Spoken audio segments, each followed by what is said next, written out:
अपनी आंखों को बंद करके मनन करो। खुदावन, आज जितना वचन मैं सुनूं, मैं उस पे फलों को लेके आऊं। आधी स्क्रीन के ऊपर क्रॉस को दिखाया जाए प्रभु यीशु मसीह के सामर्थी नाम में। पहला पत्रस 4 उसकी 12 और 13 आयत में लिखा है, हे प्रियो, जो दुख रूपी अग्नि तुम्हारे सामने परखने के लिए तुम में भड़की है, इससे ये समझकर अचंभा ना करो कोई अनोखी बात तुम पर बीत रही है। जैसे जैसे मसीह के दुखों में सहभागी होते हो आनंद करो, जिससे उसकी महिमा के प्रकट होते समय भी तुम आनंदित और मगन हो। पतरस जो जीसस क्राइस्ट का क्लोजेस्ट चेला था, ये वो बोल रहा है। मायने करता कौन बोल रहा है आपकी लाइफ में? बहुत लोग बोल सकते हैं आपकी लाइफ में, लेकिन वो कौन है जो आपकी लाइफ में बोल रहा है, बहुत मायने करता है। अपने घुटनों पे आओ, अपने हाथों को उठाओ। हालेलुया। अपने पड़ोसी को बोलो, मायने रखता है कौन तुम्हारी जिंदगी में बोलता है। तो जिस वचन को तुम सुन रहे हो, उसे परमेश्वर के सबसे क्लोजेस्ट और सबसे सामर्थी चेले ने लिखा है। आमीन। क्योंकि मायने रखता है आपकी लाइफ में कौन बात कर रहा है, और उस समय पहचानना कि जो ये बात कर रहा है ये कहां से कर रहा है, किस किंगडम से कर रहा है। शैतान के किंगडम से कर रहा है कि परमेश्वर के किंगडम से बात कर रहा है।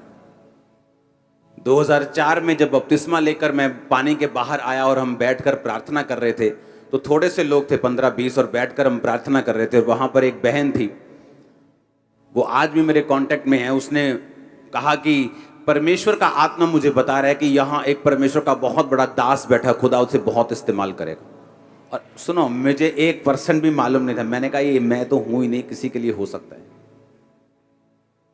कोई इंटेंशन नहीं थी इस्तेमाल होने की, जस्ट हीलिंग के लिए मैं बैप्टिज्म ले रहा था, हीलिंग के लिए फास्टिंग कर रहा था, हीलिंग के लिए प्रेयर कर रहा था, रोजे रख रहा था। लेकिन वो बात किस किंगडम से निकली थी? वो जीसस के किंगडम से आई थी। जीसस क्राइस्ट एक दिन जा रहे थे और एक चेले ने कहा, परमेश्वर ऐसा कभी ना हो कि तू क्रूस उठाए। जीसस ने कहा, ओ शैतान, मेरे सामने से दूर हो जा। क्योंकि वो बात उस समय परमेश्वर के राज्य से नहीं, शैतान के किंगडम से, शैतान के राज्य से आई थी। आपके आसपास के लोग अगर आपको पहचानना नहीं आता, तो कई बार वो ऐसी बातें, ऐसी शैतानी राज्य की बातें आपकी लाइफ पर बो देते हैं और बोल देते हैं, जिसका असर आपकी लाइफ में होता है अगर आप अज्ञान हैं, अगर आपको परमेश्वर के वचनों की समझ नहीं है। ओह, यू आर सो यंग, तुझे तो पढ़ना चाहिए अभी, तेरे तो लाइफ कैरियर बनाने की है, प्रार्थना तो फिर भी कर लेंगे, बुढ़ापे में कर लेंगे। ये शैतान का राज्य बोल रहा है।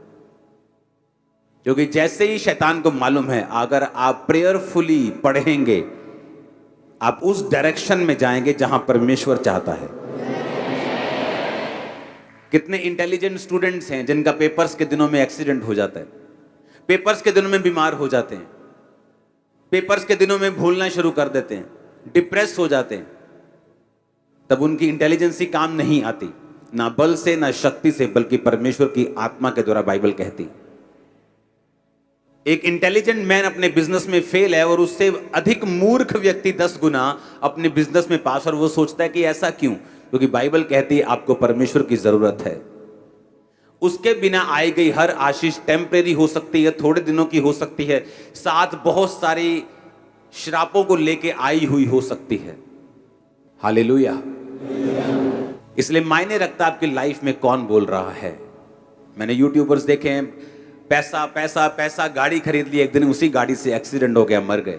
क्योंकि वो गाड़ी तो ब्लेसिंग है, लेकिन बाइबल कहती है जो ब्लेसिंग यहोवा देता है उसके साथ वो दुख नहीं मिलाता, उसके साथ वो पेन्स नहीं मिलाता।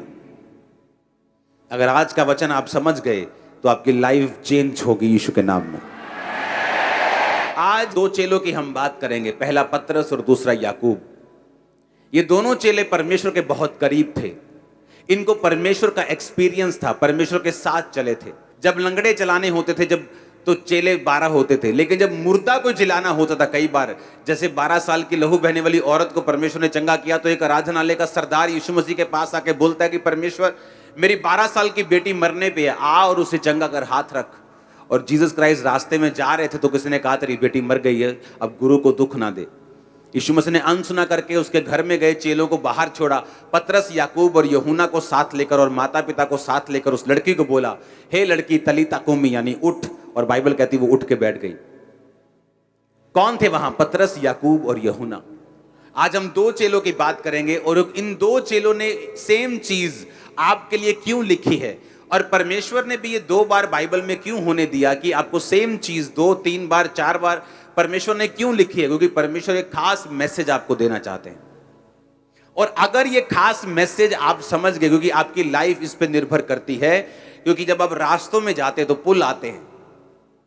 आपके रास्ते 300 किलोमीटर चलने पर कोई पुल नहीं आया, इसका मतलब ये नहीं पुल आएगा नहीं, पुल आएगा। किसी का जल्दी, किसी का बाद में, किसी का बीच में, किसी का। तो परीक्षा आएगी, बाइबल कहती है। किसी की पहले होती है, किसी की बाद में होती है, किसी की बहुत ज्यादा होती है, किसी की पहले कम होती है। ये डिपेंड करता है, ये मायने ये तब रखता है कि परमेश्वर की प्लानिंग क्या है आपकी लाइफ में, वो कैसे चाहता है आपकी लाइफ में काम करना। ये इस चीज पर निर्भर करता है कि आपकी परीक्षा पहले होगी, बाद में होगी, कितनी होगी, कब होगी, कैसे होगी, ये कोई निर्धारित नहीं कर सकता परमेश्वर के अलावा। और 2 चेले, पहला पतरस 4 उसकी 12-13, पतरस कहता है जब दुख रूपी अग्नि तुम्हें परखने के लिए भड़की है, अचंभा ना करो कि अनोखी बात तुम में बीत रही है, जैसे मसीह के दुखों में सहभागी होते हो, आनंद करो। बोलो अपने पड़ोसी को आनंद करो। ऊंची आवाज में बोलो अपने पड़ोसी को आनंद करो। आपको मालूम है आनंद करने का मतलब क्या है? अपने पड़ोसी को बोलो आनंद करो। कौन कह रहा है आनंद करो? पतरस कह रहा है आनंद करो, कह रहा पार्टी करो, खुशी मनाओ, दुखी मत हो। और दूसरा चेला जो इसी की तरह सामर्थी था और परमेश्वर के सबसे करीब था, वो था याकूब 1 उसकी 2 से 10 में लिखा, हे भाइयों, जब तुम नाना प्रकार की परीक्षाओं में पढ़ो तो इसको पूरे आनंद की बात समझो। ये भी कह रहा है आनंद की बात समझो। पतरस भी कह रहा है आनंद की बात समझो। यानी जब तुम्हें कोई परीक्षा पड़ जाए, वो परीक्षा क्या हो सकती है मैं नहीं जानता। मेरी लाइफ में कुछ और थी, वो बीमारियां थी, वो अटैक थे, वो डिप्रेशन था, वो विरोध था, वो कई तरह की चीजें थी। मेरी कॉलिंग बड़ी थी, परीक्षाएं बड़ी थी। आपकी कॉलिंग के हिसाब से, आपके फ्यूचर के हिसाब से, आपकी प्रिपरेशन, आपकी बुलाहट के हिसाब से परमेश्वर आपको परीक्षाएं देता है। लेकिन प्रॉब्लम यह है कि जब परीक्षा आती है तो विश्वासी का जो नेचर है वो कैसा है, ये मायने रखेगा कि वो परीक्षा में पास होगा कि परीक्षा में फेल होगा, या डिले होगा, या कंपार्टमेंट आएगी, या सप्ली आएगी, या कब उसकी क्लास क्लियर होगी। ये आपके नेचर और परमेश्वर के वचन की नॉलेज जो आपको है उस पर निर्भर करता है। अब एक परमेश्वर का दास जिसने लंगड़ों को चलाया, मुर्दों को जिलाया, वो कह रहा है कि जब तुम परीक्षा में पढ़ो तो कहता कोई अचंभी बात मत समझो कि मैं ही, मेरे साथ ही ऐसा क्यों हो रहा है, मैं ही ऐसा क्यों हूं, मेरे साथ ही ऐसा क्यों, दूसरे के साथ ऐसा क्यों नहीं। कहता मत समझो कि कोई अचंभी, कोई अनोखी बात तुम पे बीत रही है, पर कहता जैसे मसीह में के दुखों में सहभागी होते हो, आनंद करो। और याकूब कह रहा है कि जब तुम नाना प्रकार की परीक्षाओं में पढ़ो तो कहता पूरे आनंद की बात समझो। क्यों? ये चेले परमेश्वर के हमें आनंद करने के लिए क्यों कह रहे हैं? कोई आपके पास आके बोले ओह मुझे ये कैंसर का रोग है, आप बोलो जाओ पार्टी करो, जाओ आनंद करो। वो बोलेगा मार खानी है क्या तुमने? मैं कह रहा हूं कि मेरे घर में प्रॉब्लम हो गई, मैं कह रहा हूं कि मेरे ये हो गया, वो हो गया, तुम कह रहे हो आनंद करो। उसका कंडीशन ये है, इफ शर्त ये है कि वो परीक्षा आपके पाप के कारण नहीं होनी चाहिए। जैसे दाऊद की जिंदगी में बैतशेबा के साथ पाप के बाद जो परीक्षा आई, वो परीक्षा परमेश्वर की ओर से नहीं थी। जो पहले उसकी जिंदगी में हो रहा था, जो शाऊल उसके पीछे पड़ा था, वो परमेश्वर की ओर से था। कितने मेरी बात को समझ रहे हैं?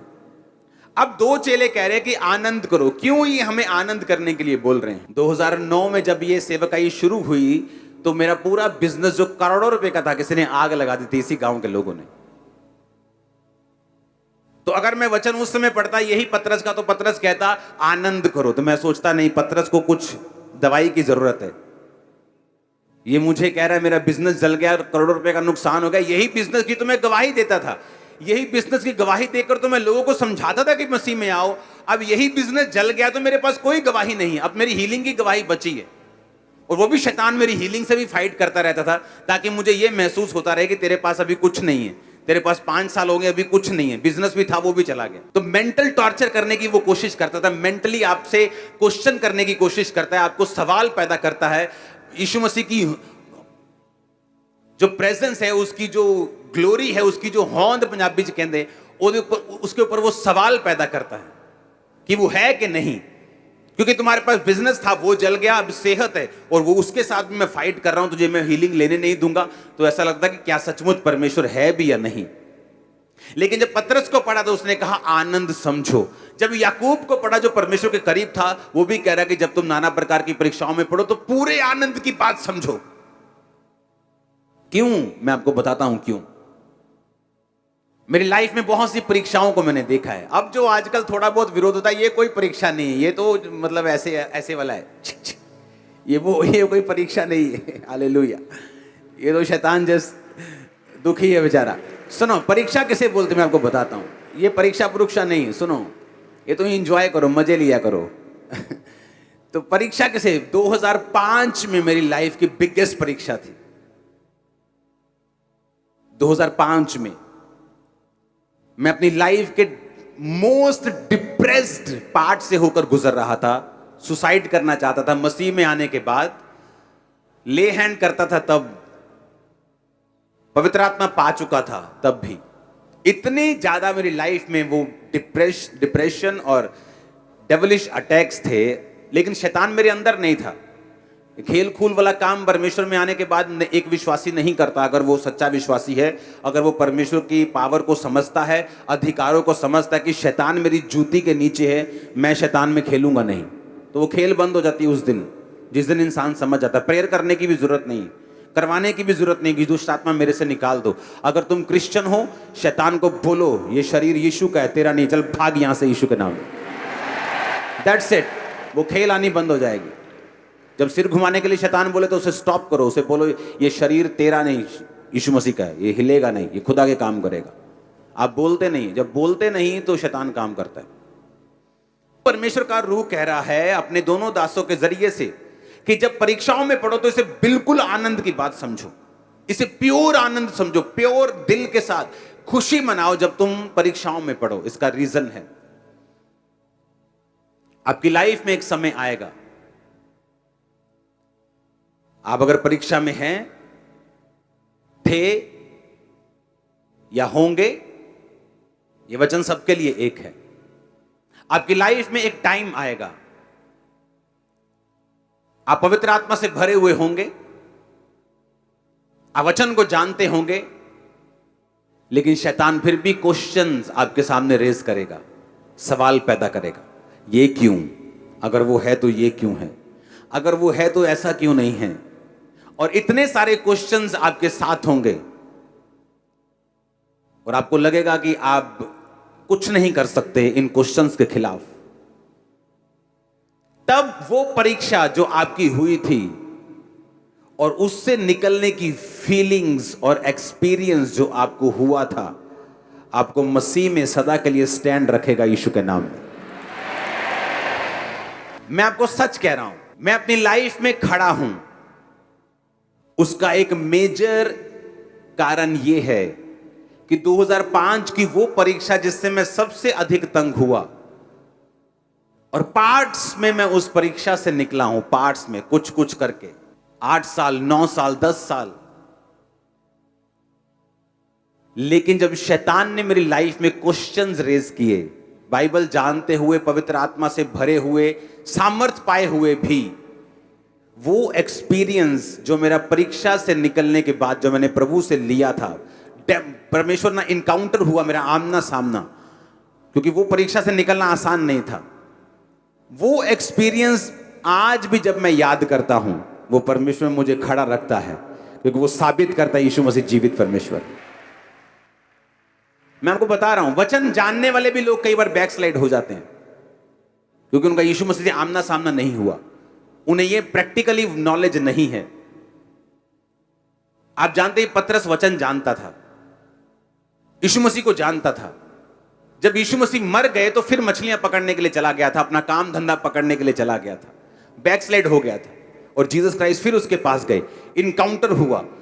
इनकाउंटर होना, आमना सामना होना, एक्सपीरियंस होना, जो वचन फिर आपने सुना होता है वो लगता है फिर कि ये सच्चा है। आपको समझ आनी चाहिए मैं क्या कह रहा हूं। बिना परीक्षाओं से निकले आपको ये वचन भी सच्चा नहीं लगेगा, मैं आपको बता रहा हूं। आप गवाहियां भूल जाओगे, मैं आपको बता रहा हूं। आप सब भूल जाओगे, मैं आपको बता रहा हूं। वचन होते हुए भी आप अविश्वास में रहोगे, पूरी तरह से विश्वास में नहीं होंगे। लेकिन जब आप उस एक्सपीरियंस को जो खुदा ने आपको दिया, और वो कब मिलता है आपको मालूम, वो तभी मिलता है जब आप परीक्षा में होते हैं। इसीलिए पतरस और याकूब को मालूम था कि जब परीक्षा में विश्वासी पड़ेंगे तो आनंद बनाना, क्योंकि उसी के कारण तुम फ्यूचर में खड़े रहोगे और बने रहोगे, स्ट्रांग रहोगे, बड़े काम करोगे यीशु में। आप समझ रहे मेरी बात के नहीं? वो एक्सपीरियंस आपको लाखों रुपया, वो एक्सपीरियंस कोई जन, कोई फैमिली मेंबर, कोई प्यारा, कोई दुलारा आपको नहीं दे सकता। वो एक्सपीरियंस आपका पैसा, आपकी बुद्धि, आपकी एक्सीलेंस, आपकी पढ़ाई, आपकी प्रॉपर्टी वो नहीं दे सकती। वो एक्सपीरियंस वो लोग नहीं ले सकते जो परीक्षाओं के दिनों में बहक जाते हैं, परमेश्वर से हट जाते हैं, प्रार्थना करनी छोड़ देते हैं, वचन पढ़ना छोड़ देते हैं, चर्च जाना छोड़ देते हैं, क्योंकि वो परीक्षाओं में लगता है कोई अचंभी बात उन पे बीत रही है। अगर परमेश्वर होता तो मेरे साथ ऐसा नहीं होता।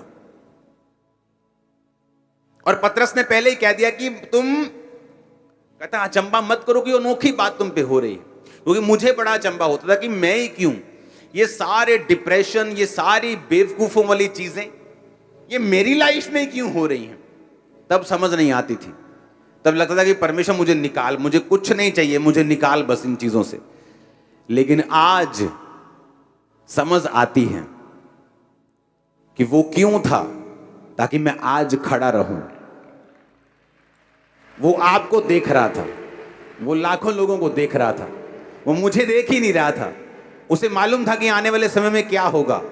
उसे मालूम है आप ब्लेसिंग का कारण हैं, आपके वंश के लिए, आपके जनरेशंस के लिए, लाखों रूहों के लिए, वो लोग जो आपके द्वारा बचाए जाने वाले हैं। बने रहो और खड़े रहो।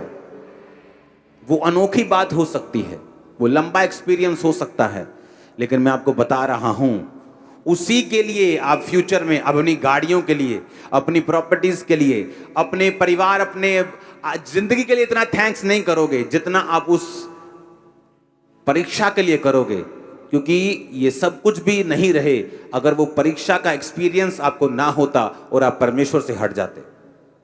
इसलिए वो विश्वासी बड़े अजीब से मालूम होते हैं जिनकी लाइफ में वो परीक्षाओं से निकले नहीं होते, क्योंकि आज वो कैंसर हीलिंग देखते हैं तो बले बले बले बले, लेकिन कल को जब शैतान सवाल करता है वो घर बैठ जाते हैं, क्योंकि उनको अपना कोई एक्सपीरियंस नहीं है परमेश्वर के साथ। और वो एक्सपीरियंस आता है जब आप परमेश्वर में चलना शुरू करते हैं। वो विरोध हो सकता है, कोई बीमारी हो सकती है, कोई तकलीफ हो सकती है, और जब आप उस एक्सपीरियंस से निकलते हैं, वो फीलिंग और वो एक्सपीरियंस जो आपको होता है वो आपको सदा सारी उम्र परमेश्वर में खड़ा रखता है। एवरी डे आपको खड़ा रखता है परमेश्वर। आज के बाद जब आप परीक्षाओं में जाएं, जब आपकी परीक्षा हो, तो पतरस को भी याद करना और याकूब को भी याद रखना। ये वो दो चेले थे जो परमेश्वर के साथ सबसे अधिक रहे हैं, जिनको परमेश्वर के सबसे अधिक इनकाउंटर हैं, जो सबसे ज्यादा प्रभु से मिले हैं, सबसे ज्यादा परमेश्वर के कामों को उन्होंने देखा है, लंगड़ों को चलते देखा है, अंधों को देखा है, उन्होंने मुर्दों को जलाते हुए देखा है, सबसे क्लोज परमेश्वर के थे। आसमान में परमेश्वर के कपड़ों को चमकते हुए और मूसा और एलिया को परमेश्वर के साथ बातें करते हुए देखा है।